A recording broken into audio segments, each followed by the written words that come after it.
அண்ணாமலை தனி கட்சியா? நயினார் நாகேந்திரன் பதில். விஜய்க்கு அறிவுரை சொல்ல மாட்டேன், கமலஹாசன் பேச்சு. சர்ச்சையில் சிக்கினார் விஜய். விஜய் நடிக்கும் ஜனநாயகன் திரைப்படத்தின் ஆடியோ லான்ச்சில் பங்கேற்கும் பிரபலங்கள். தெளிவான முடிவை எடுத்துள்ளேன், முன்னாள் அமைச்சர் KA செங்கோட்டையன்.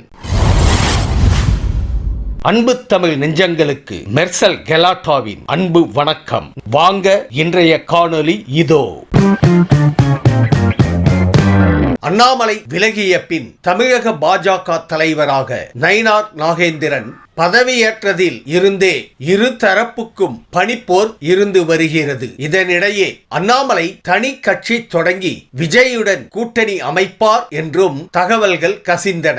இந்த நிலையில் அண்ணாமலை நிச்சயமாக தனி கட்சி தொடங்க மாட்டார் என்று நயினார் ஆணித்தரமாக கூறியுள்ளார். முன்னதாக பிரதமர் மோடியை பிடித்ததன் காரணமாக பாஜகவில் இணைந்ததாக அண்ணாமலை கூறியிருந்தது குறிப்பிடத்தக்கது. அனுபவமே சிறந்த பாடத்தை கற்றுக் கொடுக்கும் என கமலஹாசன் தெரிவித்துள்ளார். அரசியல் பற்றி விஜய்க்கு அறிவுரை சொல்வீர்களா என்ற கேள்விக்கு அறிவுரை சொல்லும் இடத்தில் தான் இல்லை என்றும், தனது தம்பிக்கு விஜய்க்கு அறிவுரை வழங்குவதற்கு இது சரியான தருணம் இல்லை எனவும் அவர் கூறியுள்ளார். அனுபவத்திற்கு பக்கசார்பு கிடையாது என்பதால் அது உங்களுக்கு தேவையானதை கற்றுக் கொடுக்கும் என்று கமலஹாசன் குறிப்பிட்டுள்ளார். மதுரையில் 100க்கும் மேற்பட்டோர் தாவேகாவில் இணையும் விழாவில் விஜயும் பங்கேற்றார். ஆனால் நேரில் இல்லை, கட் அவுட் வடிவில். இதில் சுவாரஸ்யம் என்னவென்றால், கட் அவுட் வடிவில் இருந்த விஜய் தான் புதிதாக சேர்ந்தவர்களுக்கு உறுப்பினர் அட்டை வழங்கியது. இந்த புகைப்படம் வெளியாகி சர்ச்சையான நிலையில் இந்திய அரசியல் வரலாற்றிலேயே கட் அவுட் மூலம் அடையாள அட்டை வழங்கியது TVK மட்டுமே என நெட்டிசன்கள் கூறி வருகின்றனர்.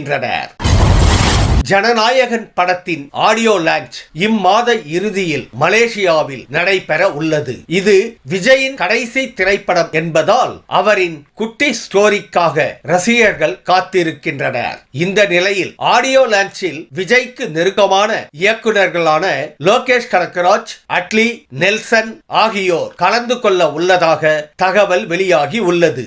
மூவரும் ஜனநாயகன் படத்தில் கெஸ்ட் ரோலில் நடித்திருப்பதாகவும் கூறப்படுகிறது.